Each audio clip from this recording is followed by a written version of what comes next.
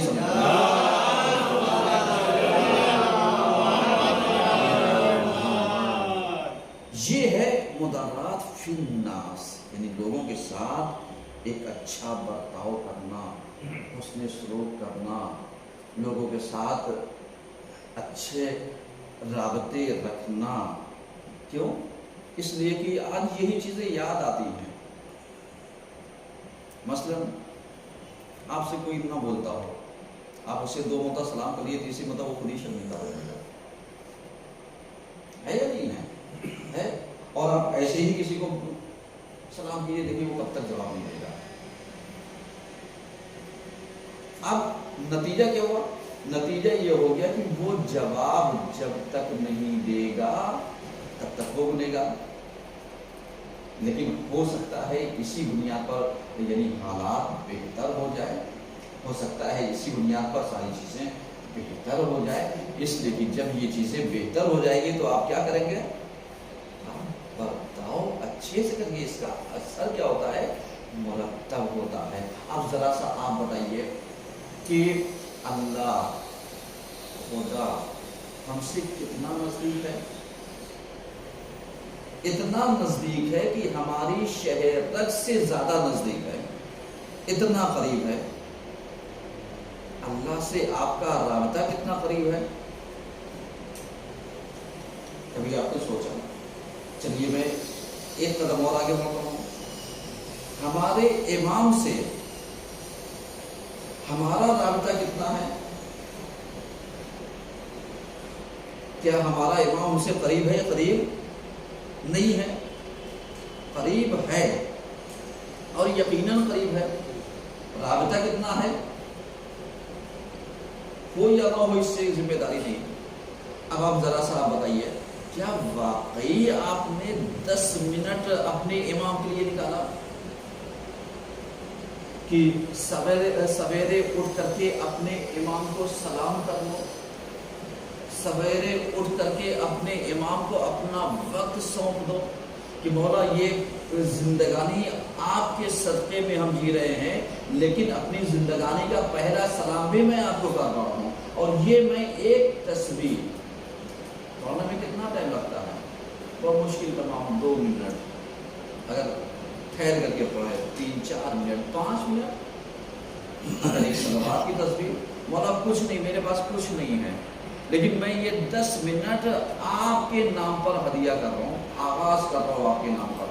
آپ بتائیے کیا امام کہیں گے تیری تسبیح کی ضرورت نہیں، تیری صلوات کی ضرورت نہیں، تیرے سلام کی ضرورت نہیں؟ امام کہہ سکتے ہیں؟ نہیں کہیں گے. لیکن اس کے عوض میں پلٹ کر کے ہمیں کیا ملے گا؟ اس کے عوض میں جو چیزیں پلٹ کر کے ہمیں ملنے والی ہیں، یا جو چیزیں ہمیں ملتی ہیں، وہ جانتے کیا ملتا ہے؟ وہ یہی چیزیں ملتی ہیں کہ پروردگار عالم کا لطف، کرم، مہربانی، اس کی عنایات، اس کے الطافات ہماری زندگی میں جب شامل حال ہونا شروع ہو جاتے ہیں تو ہم پر سے پریشانیاں کیا ہونے لگتی؟ چھٹنا آٹومیٹک طور پر شروع ہو جاتی ہیں. تو اب ہم اگر اپنے امام کو اپنے گھر میں دعوت دیں، اپنے امام کو اپنے گھر میں مہمان بنائیں، اپنے امام کو اپنے گھر میں بلائیں، ولو ہم ایک سلامتی کے ذریعے، ولو ہم 1 روپے ان کا صدقہ نکالنے کے ذریعے، ولو ہم ان کو صلوات کا ہدیہ کر کے، یا جب ہم گھر سے نکلتے ہیں اپنی سلامتی نکالتے ہیں، امام کی سلامتی نکالیں. امام کی سلامتی کی ضرورت ہے، دعا کرو، لیکن اگر یہ کار خیر کر لو گے تو کم سے کم امام یہ تو سمجھیں گے کہ واقعی یعنی تمہارے اندر اتنی چیزیں پائی جا رہی ہیں کہ جب تم ہماری سلامتی کی فکر کر رہے ہو تو ہمیں تمہاری سلامتی کی فکر ہونی چاہیے یا نہیں ہونی چاہیے. تو کم سے کم ہم مدارات فی الناس میں جہاں لوگوں کے ساتھ اچھا برتاؤ کریں، اچھا برتاؤ رکھیں، وہیں اپنے امام سے بھی ہمارا رابطہ اچھا ہونا چاہیے. کیونکہ جب ہمارے امام سے ہمارا رابطہ اچھا ہوگا تو ہمیں کوئی مشکلات پیش آنے والی نہیں ہے، اور جب مشکلات پیش نہیں آئے گی تو پھر ایسا نہ ہو کہ یا صاحب الزمان ہم اپنے امام کو آواز دیں. صحیح ہے، ہم اپنے امام کو لائیں، امام آ جائیے علاجل، یا امام اپنا ظہور کیجئے، جلدی کیجئے، ہماری مشکلات کو چھاڑ دیجئے. تو امام کیا کہیں گے؟ ہماری آواز جو نحیف سی آواز ہے، اس کے اوپر امام لبیک نہیں کہیں گے، امام حامی نہیں بھریں گے، امام اپنا کرم ظاہر نہیں کریں گے، امام اپنے الطافات اور عنایات کو ظاہر نہیں کریں گے. یقیناً یہ ساری چیزیں یعنی ضروری ہیں کہ ہم اپنے عنایات کو، الطافات کو، اپنی چیزوں کو کیا کریں؟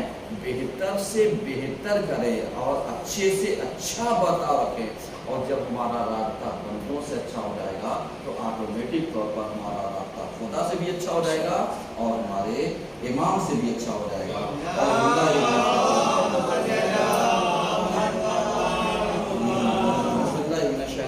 بسم اللہ الرحمن الرحیم.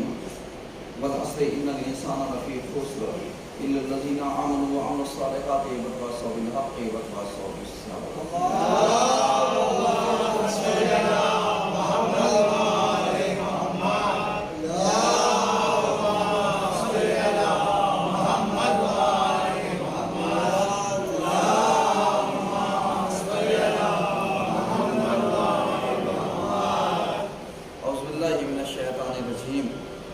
بسم اللہ الرحمن الرحیم.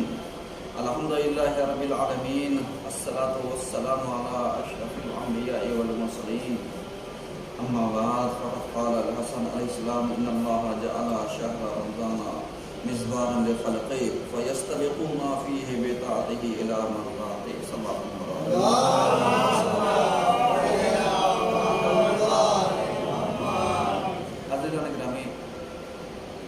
آج کے دوسرے خطبے میں سلسلہ واحد کو آگے بڑھاتے ہوئے ہماری گفتگو اس عنوان پر جاری ہے کہ اللہ نے یعنی ماہ عظیم کو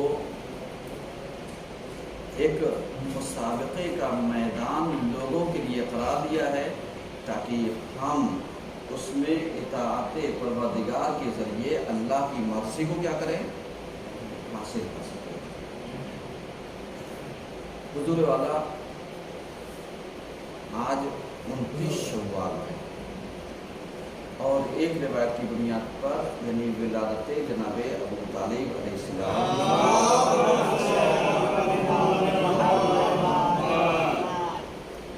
اب آپ ذرا سا غور کیجیے کہ جناب ابو طالب کون ہے؟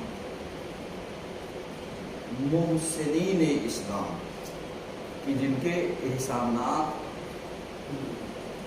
اسلام کے اوپر، جن کے احسانات تمام چیزوں کے اوپر پائے جاتے ہیں.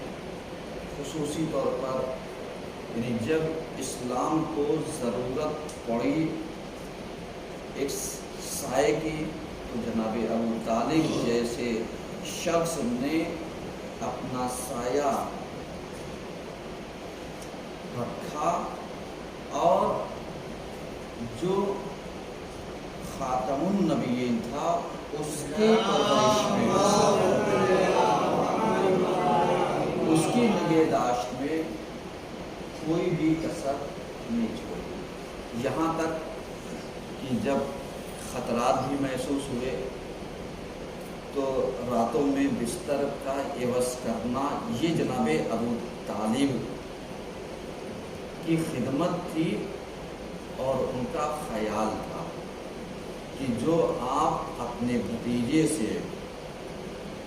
حسن سلوک کرتے تھے اور برتاؤ کرتے تھے اور اپنی سگی اولاد کو قربان کرنے کے لیے ہر وقت کیا تھے، تیار رہتے تھے.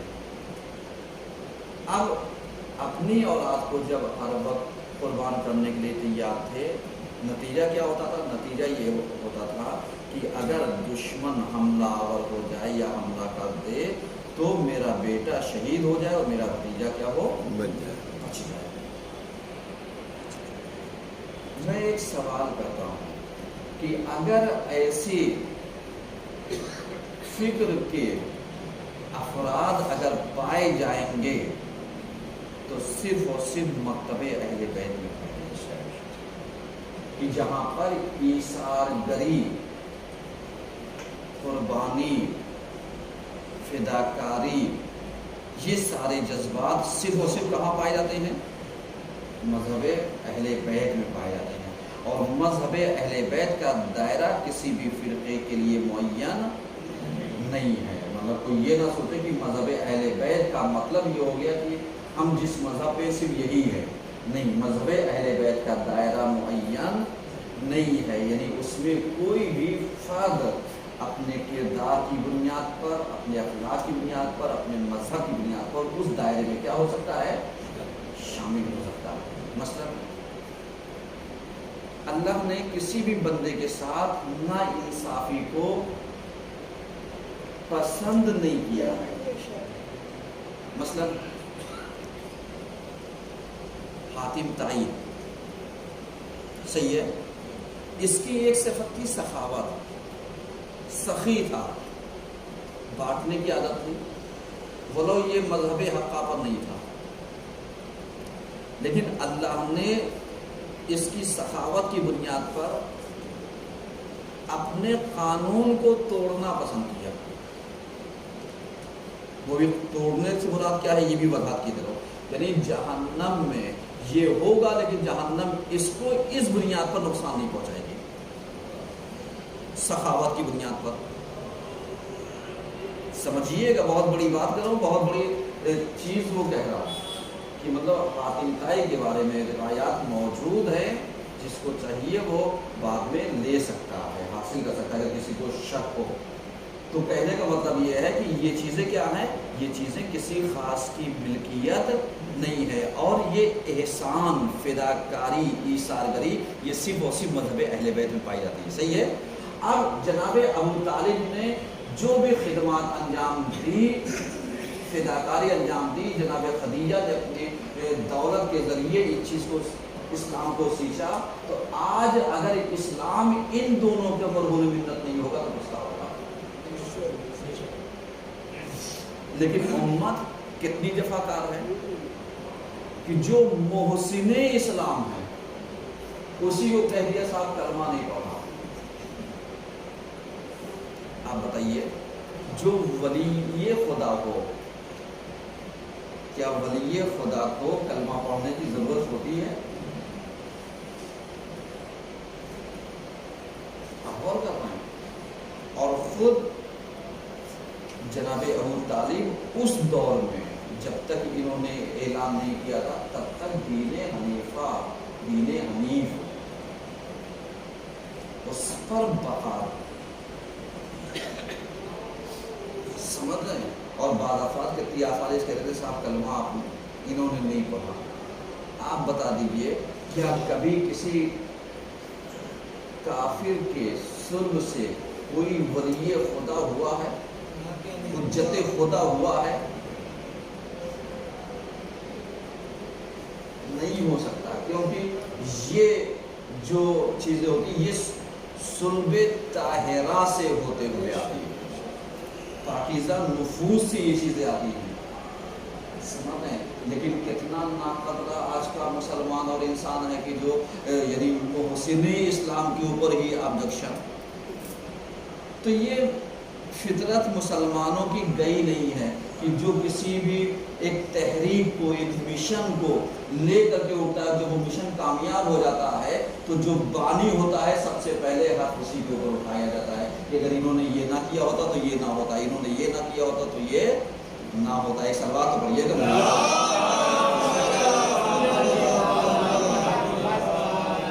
اور اس کے علاوہ جیسے 29 شوال ولادت جناب ابو طالب، صحیح ہے۔ اب پہلی ذی قعدہ یعنی ولادت جناب معصومہ قم سلام اللہ علیہ، یعنی روز دختر، بیٹی کا دن، سمجھ رہے ہیں؟ روز دختر، بیٹی کا دن۔ اب یعنی یہ چیزیں ہمارے یہاں رائج کرنے کی ضرورت، تاکہ دشمن نے ہر ڈے تو بنا لیا اور ہر ڈے کو اپنے حساب سے اس نے مرتب کیا۔ ہمیں بھی اسلامی تاریخوں کی بنیاد پر جو مناسبتیں ہیں اس حساب سے ڈیز کا بھی انتخاب کرنا چاہیے۔ کیوں؟ تاکہ ہم آنے والی اپنی نسلوں کو، یوتھ کو یہ تو بتا سکیں کہ یہ جو ڈے ہے یہ منسوب کس سے ہے، تاکہ اسے بتائیے کہ روز دختر جناب معصومہ قم سے منسوب ہے۔ اب انسان پوچھے گا معصومہ قم کون ہے، تو آپ کہیے کہ یہ 7ویں امام کی بیٹی ہے، 8ویں امام کی بہن ہے، ان کا کردار ایسا تھا، ان کا اخلاق ایسا تھا، ان کا روضہ ایسا ہے، یہ ساری چیزیں، ان کا مرتبہ اتنا ہے، اس کو بتائیے تاکہ ایک بیٹی کے اندر یعنی جب یہ ہسٹری بتائی جائے کہ معصومہ قم کی نسبت سے روز دختر ہمیں منانا چاہیے، اور تم بھی ایک بیٹی ہو تو تمہیں بھی ان کی تأسی کرنی چاہیے، ان کے نقش قدم پر چلنا چاہیے، ان کا پیروکار ہونا چاہیے۔ اب جب یہ چیزیں یعنی بیان کی جائے، بتائی جائے علیہ السلام، تو نتیجہ کیا ہوگا؟ نتیجہ یہ ہوگا کہ ہمارے سماج میں یہ چیزیں کیا ہوتی جائیں گی؟ رائج ہوتی جائیں گی، اور جب رائج ہوتی جائے گی تو پھر دشمن اپنے حربے میں کامیاب نہیں ہو سکتا۔ جیسے بہت سارے افراد آ کر کے یہ سوالات وہ کرتے ہیں، یہ جو برتھ ڈے مناتے ہیں یہ شریعت میں کہاں لکھا ہے؟ یہ جو فلاں کرتے ہیں یہ شریعت میں کہاں لکھا ہے؟ یہ جو یہ ساری چیزیں کرتے ہیں یہ شریعت میں کہاں لکھا ہے؟ مطلب آئے دن خالی ایک شریعت کو ایک تماشا بنا کر کے رکھ دیا۔ آپ بتائیے یہ جو مولدی ہے، جو ہم اماموں کی ولادت کے اوپر جشن کرتے ہیں، جو پیغمبر نے ولادت کے اوپر جشن کیا ہے، یہ برتھ ڈے نہیں تو اور کیا ہے؟ اس وقت کا یہ تھا کہ شیرینی کے انتظام میں ہو سکتا ہے خرما رکھا گیا ہو سکتا ہے شیر خرما رکھا گیا ہو سکتا ہے حلوہ بنوایا گیا۔ آج کے زمانے میں رائٹ اگر کیک ہے تو یہ بتائیے کیک کاٹنا کہاں؟ کاٹوں پہ پتھر پڑے ہوئے ہیں انسانوں کی سوچ کے اوپر، کہ مطلب بتائیے کہ کسی ایک چیز کو کہ جس میں نہ شریعت کا فائدہ ہے نہ نقصان ہے۔ ہمارے کیک کاٹ لینے سے یا کسی کے کیک کاٹ لینے سے شریعت کو کون سا بھلا ہوتا ہے یا شریعت کا نقصان کون سا ہوتا ہے؟ کچھ چیزیں زمانے کی اعتبار سے چینج کی جاتی ہے۔ مطلب جیسے پیغمبر کی سواری اس دور کی کون سی تھی؟ اونٹ ہے، گھوڑا ہے، خچر ہے، صحیح ہے، یعنی ان چیزوں کو وہ کیا گیا۔ اب اسی سواری کو سنت پیغمبر بنا کر کے اگر آج آپ کو کسی گدھے کے اوپر سوار کرا دیا جائے تو آپ بتائیے، اور اس کی ویڈیو وائرل کر دیا ہے کہ صاحب یہ جو ہیں آج کے زمانے کے ماڈرن ہیں، مان لیں گے کتنی توہین لگے گی نا؟ اب یہی آپ کو حج کے لیے جانا ہو، صاحب یہاں سے اونٹ پکڑیے اور ریگستان تک جائیے، وہاں صحرا تک چلے جائیں گے، تب تو کہیں گے جہاز پہ۔ اب بتائیے جہاز کہاں قرآن میں لکھا ہے کہ آپ سفر جہاز سے کیجیے؟ چیز قرآن سے نہیں تلاشی جاتی کہ صاحب آپ خالی کٹ حجتی میں تلاشی ہے، کیونکہ قرآن کو سمجھنے کے لیے عقل چاہیے، بینا چاہیے، بینش چاہیے، سمجھداری چاہیے، شعور چاہیے۔ اس لیے قرآن میں لا رطب ولا یابس الا فی کتاب مبین، تمام خشک و تر موجود ہے، لیکن اس خشک و تر کو سمجھنے کے لیے عالم کے پاس جانا ضروری ہے۔ اس لیے کہ جب تک آپ علماء کے پاس نہیں جائیں گے، اور سب سے بڑے عالم جو ہے وہ عالم محمد ہیں،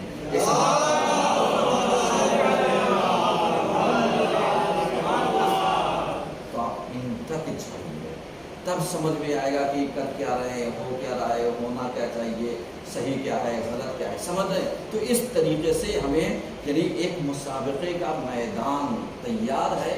مگر ہم اپنی بیٹی کو بتائیں کہ صاحب ایک ذیقعدہ ولادت معصومہ ہے، اسی بہانے یاد ہو جائے گا۔ آپ بیوی کے نام کا کیک منگائیے، اپنی بیٹی سے کٹوائیے، بیٹا آج آپ کا دن ہے۔ گھر کے دوسرے افراد ایک تحفے کے طور پر لے جا کر کے اپنی بیٹی کو دے، خوشی ملے گی؟ بھائی یہی چیزیں تو آج کے بچے چاہتے ہیں، یہی چیزیں تو آج کے بچے تقاضا کرتے ہیں، اور یہی چیزیں اگر آپ گھر میں کر دیں گے تو پھر باہر والوں کو آپ کے بچوں کو بہکانے کا موقع کم ملے گا، اور جب یہ موقع نہیں ملے گا تو یقیناً آپ اپنے بچوں کو دیندار بھی بنا سکتے ہیں اور مذہب پر باقی بھی رکھ سکتے ہیں۔ تو بہتر یہ ہے کہ ہم ان چیزوں کو رائج کریں تاکہ ہمارے قوم اور ہمارے بچے آگے بڑھتے رہیں۔ اعوذ باللہ من الشیطان الرجیم، بسم اللہ الرحمن الرحیم، ان اللہ و ملائکتہ یصلون علی النبی یا ایھا الذین آمنوا صلوا علیہ وسلموا تسلیما۔ اللهم صل علی محمد صلی اللہ علیہ وسلم وعلی آل المؤمنین علیہ وسلم